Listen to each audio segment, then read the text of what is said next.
Good morning students. Continue करते हैं हम अपना अप्लाइड मैकेनिक्स सब्जेक्ट। तो हमने कल डिस्कस किया था इसमें, तो उससे आगे पढ़ते हैं हम। फिजिक्स के पार्ट्स पढ़े थे हमने, स्टैटिक है, डायनामिक, काइनेमेटिक्स। तो स्टैटिक क्या होता है, इसकी डेफिनेशन पढ़ लेते हैं सबसे पहले। It is that branch of engineering mechanics which deals with the force and their effect while acting upon the body at rest. जब भी कोई बॉडी क्या है, रेस्ट में है और उस चीज़ पे क्या लग रही है, फोर्स लग रही है, और हम उसकी जो स्टडी करते हैं, जो कि बॉडी रेस्ट में है और उसमें जो फोर्स लग रही है उसकी जो स्टडी करते हैं, वो क्या है, उस स्टडी को क्या बोलते हैं, स्टैटिक्स बोलते हैं। नेक्स्ट है आपका डायनामिक। डायनामिक में क्या आता है, it is the branch of engineering mechanics which deals with the forces and their effect while acting upon a body in motion। ये उसका अपोजिट है। क्या है, जब कोई बॉडी मोशन में होती है और उस पर कोई फोर्स लग रही है, जो हम उसकी स्टडी करते हैं, उसके बिहेवियर की, उसके रिफ्लेक्सेस की जो हम स्टडी करते हैं, उसको डायनामिक बोलते हैं। तो इसमें क्या है, डायनामिक को फर्दर मैंने बताया था 2 कैटेगरी में कैटेगराइज किया गया है। वो कौन सी है, काइनेटिक और काइनामेटिक्स। तो ये 2 कैटेगरीज में इसको कैटेगराइज किया गया है। तो सबसे पहले पढ़ेंगे हम काइनेटिक क्या होता है।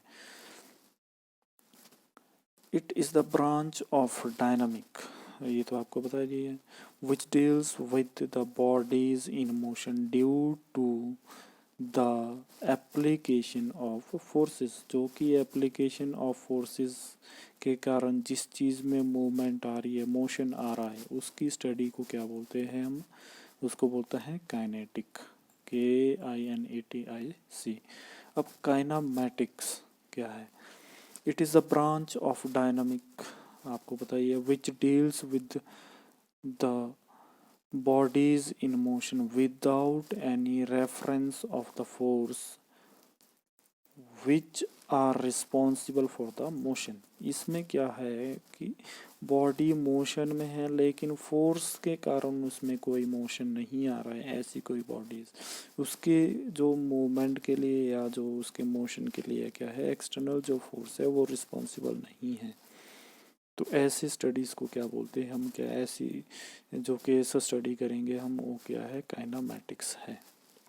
ओके, तो सम बेसिक टर्म्स है, कुछ बेसिक टर्म्स है जो कि आपकी इसके आगे यूज़ होनी है, वो हमें पता होनी चाहिए। फॉर एग्जांपल रिजिड बॉडी क्या होता है, the rigid body, the relative movement between its part are negligible. जो रिजिड बॉडी है उसमें क्या है, रिलेटिव जो मूवमेंट है उसमें कोई मूवमेंट नहीं होती है, उसमें कोई फ्लेक्सिबिलिटी नहीं है, उसको क्या बोलते हैं, रिजिड बॉडी बोलते हैं। उसमें पार्ट्स के बीच में कोई भी मूवमेंट नहीं है, वो कौन सी है, नेग्लिजिबल है। Dynamic, dealing with a rigid body in motion. अगर कोई रिजिड बॉडी है और उसमें मोशन है, उसको क्या बोलते हैं, डायनामिक बोलते हैं। लेंथ आपको पता ही है, डायमेंशन है लीनियर जिसको हम बात करते हैं। एरिया क्या है आपका, 2 डायमेंशन साइज और शेप के जो सरफेस एरिया को, उसको हम एरिया बोलते हैं। वॉल्यूम क्या है, 3 डायमेंशनल है आपका, साइज स्पेस ऑक्यूपाई करता है, जिसको कि हम एरिया को अगर बात करते हैं तो हम कैलकुलेट कर सकते हैं इजीली, उसका स्क्वायर किलोमीटर में है। वॉल्यूम आपका क्यूब में आता है, वो यूनिट चाहे कुछ भी हो। फोर्स है, फोर्स क्या है, action of one body on another whether it's pull और पुश। किसी भी बॉडी पे चाहे आप उसको पुल कर रहे हो या फिर पुश कर रहे हो, जो उसमें फोर्स लग रही है उसको क्या बोलते हैं, जो उसमें एक्शन हो रहा है उसको क्या बोलते हैं, फोर्स। उसके बाद आता है mass, the amount of matter in a body. जो आपका बॉडी है उसमें क्या मैटर है, उसके अमाउंट को क्या बोलते हैं, मास बोलते हैं। वेट क्या है, force with which a body is attracted towards the centre of the earth. ये क्या है, mg जिसको बात है, मास इनटू ग्रेविटेशनल फोर्स की बात करते हैं, वो उसका वेट है। अब क्या है, PRACT, ये कुछ बेसिक टर्म्स थी जो कि हमारे को ध्यान रखनी है। तो नेक्स्ट है आपका वेक्टर, जो है आपका आपने पढ़ी थी स्केलर क्वांटिटीज़ और वेक्टर क्वांटिटीज़। तो हम वेक्टर के लिए सबसे पहले क्या पढ़ेंगे, ट्रायंगल लॉ ऑफ वेक्टर। तो ट्रायंगल लॉ ऑफ वेक्टर क्या है, हमारे को ये ध्यान रखना है, ये आपसे पूछा भी जा सकता है। Triangle law of vector states that if two vectors are represented as adjacent side of a triangle, then the third side taken in opposite order is the resultant of two. This law is used to find the resultant of two vectors which gives both magnitude and direction. Triangle law क्या है वो हम diagram के through ज़्यादा अच्छे से discuss करते हैं। ये देखो, आपको मान लो ये ए बी आपको कोई लाइन दी गई है, ये कोई वेक्टर दिए गए हैं, इसमें क्या है डायरेक्शन भी है जो आप देख सकते हो, ए इधर है बी इधर है। अगर ये आपको दिया गया है, इसमें साथ में मैग्नीट्यूड दिया गया है, तो हम इसका रिजल्टेंट जो है वो कैलकुलेट कर सकते हैं। वो रिजल्टेंट कैसे कैलकुलेट करेंगे, वो किस डायरेक्शन में होना चाहिए, जो कि आपको बात की है यहाँ पे। Adjacent side of triangle, then the third side taken in opposite order is the resultant of the two. Third side जो है उसकी वो अपोजिट ऑर्डर में लेके क्या है उसका रिजल्टेंट बताएगा। तो फॉर एग्जांपल जैसे यहाँ पे देख रहा है, अगर हम बात करें थीटा, थीटा क्या एंगल है, इस ए और बी के बीच में जो एंगल है, और जो फाई है वो आपका ए और सी के बीच में, सी और ए के बीच में जो एंगल क्या है फाई है। तो हम इसमें क्या है कैलकुलेट कर सकते हैं सी को। सी क्या होगा, सी मोड जिसको हम वेक्टर बोलते हैं, A square plus B square plus 2ab cos theta. Cos theta कौन सा, ये वाला, ठीक है। अगर हमने फाई एंगल कैलकुलेट करना है इसमें, तो एंगल कैसे कैलकुलेट करें, tan inverse B sine theta upon A plus B cos theta. ये आपको सारी क्वांटिटीज़ बताएगी, ए क्या है बी क्या है। तो हम इसमें से रिजल्टेंट और एंगल दोनों ही कैलकुलेट कर सकते हैं। यह है ट्रायंगल लॉ ऑफ वेक्टर। उसके बाद आता है हमारा पैरेललोग्राम लॉ। पैरेललोग्राम लॉ, अब इसमें तो दो साइड्स थी।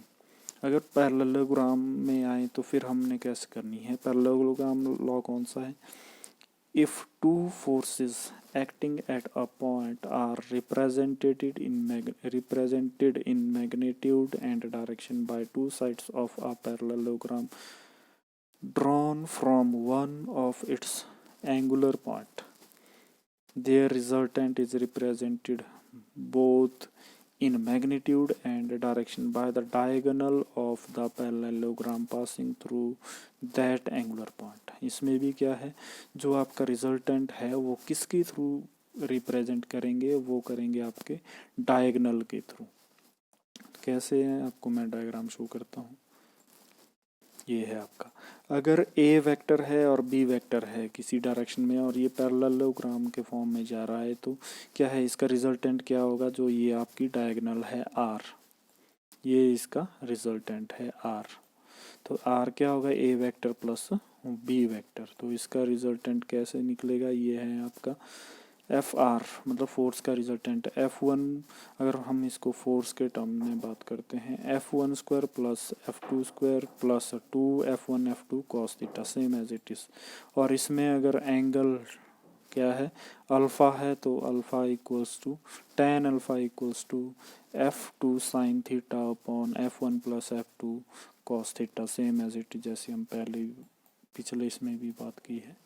तो ये सारी चीज़ें आपको क्या है न्यूमेरिकल हो सकता है, इसमें न्यूमेरिकल हम आगे डिस्कस करेंगे, तो इस बेसिस पे आप कर सकते हैं, ये कैलकुलेट कर सकते हैं।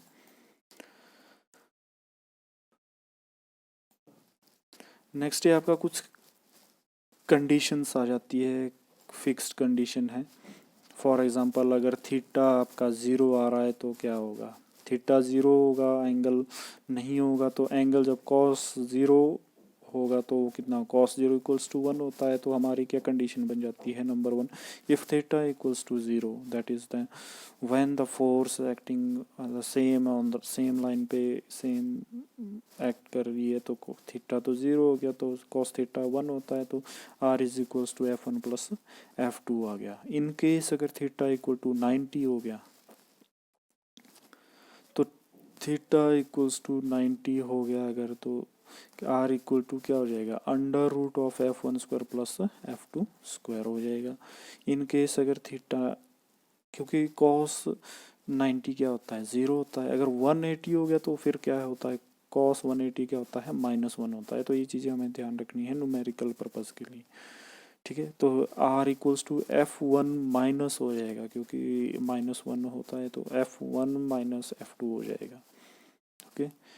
If the two forces are equal, अगर दोनों ही फोर्सेस इक्वल है, f1 इक्वल टू f2 होती है तो क्या हो जाता है, तो r इक्वल्स टू क्या हो जाएगा, under root of f square plus f square plus 2f square cos theta. तो f स्क्वायर ऐड हो जाएगा तो ये क्या 2f स्क्वायर कॉमन निकल जाएगा f स्क्वायर, तो 2f स्क्वायर ऐड होके तो ये हो जाएगा 2f square into 1 plus cos theta. तो अगर 1 प्लस कॉस थीटा को हम लिख सकते हैं क्या 2 कॉस स्क्वायर थीटा बाय 2। तो इसको हम सॉल्व करेंगे तो ये क्या लगा 2f cos theta by 2, cos theta by 2 कर सकते हैं हम। तो आज के लिए इस लेक्चर में इतना ही, बाकी कंटिन्यू करते हैं नेक्स्ट लेक्चर में। Thank you.